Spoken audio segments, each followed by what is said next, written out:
یہ منا کدھر رہ گیا ہے؟ وہ کپڑے پہن کے نکلا کیوں نہیں ابھی تک؟ السلام علیکم ایوری حالات دیکھ کے لگتا ہے کہ ماشاءاللہ ہمارے گھر میں بھی عید آ نہیں بلکہ چھا چکی ہے۔ جب کوئی چیز اچھی لگے تو اس پر ماشاءاللہ ضرور پڑھنا چاہیے تاکہ اس میں برکت بھی ہو اور نظر بد سے حفاظت بھی ہو جائے۔ لیکن احمد کے تو بابا ہی نہیں ہے، پھر عید پر اسے کون نیا سوٹ دلائے گا؟ پتہ نہیں کیوں آج کل کے بڑوں کا اندازہ ہی نہیں کہ عید پر بچوں کے خرچے کتنے بڑھ جاتے ہیں۔ کیا آج اب اپنے ہی گھر کا رستہ بھول گئے؟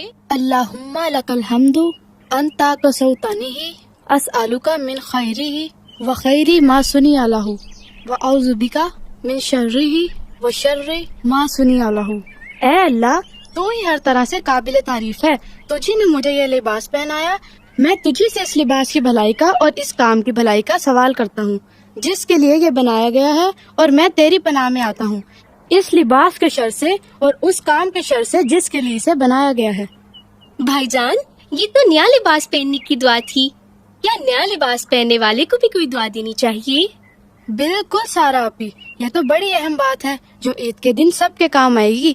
نیا لباس پہننے والے کو بھی یہ پیاری دعا دینی چاہیے، تبلی و یخلف اللہ تعالی۔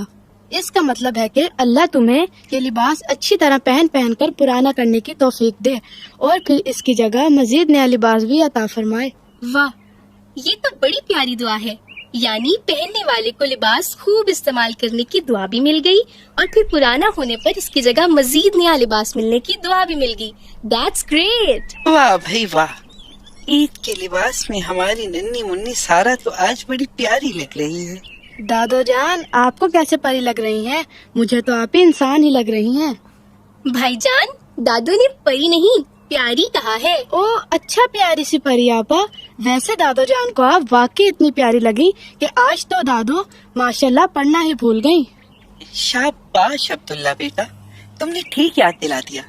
واقعی جب کوئی چیز اچھی لگے تو اس پر ماشاءاللہ ضرور پڑھنا چاہیے تاکہ اس میں برکت بھی ہو اور نظر بد سے حفاظت بھی ہو جائے۔ یہ منا کدھر رہ گیا ہے؟ وہ کپڑے پہن کے نکلا کیوں نہیں ابھی تک؟ ضد کر رہا تھا کپڑے خود پہنے کا۔ سارا، آپ نے بھائی کی ہیلپ نہیں کی؟ السلام علیکم ایوری حالات دیکھ کے لگتا ہے کہ ماشاءاللہ ہمارے گھر میں بھی عید آ نہیں بلکہ چھا چکی ہے۔ منی، تم نے عید کے کپڑے کیوں نہیں پہنے؟ ہوا کیا ہے میرے لال کو؟ چلو میں پہنا دیتی ہوں اپنے بیٹے کو، میں نے تو پہلے ہی کہا تھا۔ اتنے اچھے تو ہیں یہ کپڑے، ان کپڑوں میں کون سا مجھے کوئی عید نماز سے بھگا دے گا۔ اللہ، منی کو ہو کیا گیا ہے؟ روزوں کے چاند پر نئے کپڑوں کے لیے ایکسائٹیڈ ہو رہا تھا اور آج دیکھو عید پر بھی نئے کپڑے نہیں پہن رہا۔ چیک کرو کہیں منی نے عید کی جگہ روزوں کا چاند تو نہیں دیکھ لیا۔ السلام علیکم۔ وعلیکم السلام۔ احمد بیٹا، بڑا پیارا سوٹ پہنا ہے آپ نے، ماشاءاللہ بالکل منی جیسا ہے۔ منی جیسا اور پیارے تو ہونا ہی تھا، دیا بھی تو میرے پیارے دوست منی نہیں ہے۔ منی نہیں آیا ہے؟ احمد بیٹا، یہ آپ کیا کہہ رہے ہیں؟ او اللہ، لو دیکھو، میں تمہیں بتانا ہی بھول گیا تھا۔ میں بتاتا ہوں یہ قصہ کیا ہے۔ اصل میں عید کی شاپنگ سے واپسی پر منی کو یاد آیا کہ عید پر سب کو نئے کپڑے تو ان کے بابا دلواتے ہیں، لیکن احمد کے تو بابا ہی نہیں ہے، پھر عید پر اسے کون نیا سوٹ دلائے گا؟ منی کے کہنے پر ہم احمد کے گھر جا کر اسے وہی سوٹ اور عیدی دے آئے جو منی کے لیے خریدا تھا، لیکن منی بیٹا، میں نے ویسا ہی دوسرا سوٹ لا کے تمہاری الماری میں رکھ دیا تھا۔ لیکن انکل، منی کے گفٹ کے بعد مجھے زمزم ٹرسٹ والوں کی طرف سے بس 2 سوٹ ہو گئے ہیں، میری تو موجیں لگ گئی ہیں۔ اچھا تو یہ بات ہے، واہ منی واہ، تم نے تو اثار اور ہمدردی کی بڑی اچھی مثال قائم کر دی ہے۔ مجھے خوشی ہے کہ میرے بھائی نے اتنا اچھا کام کیا۔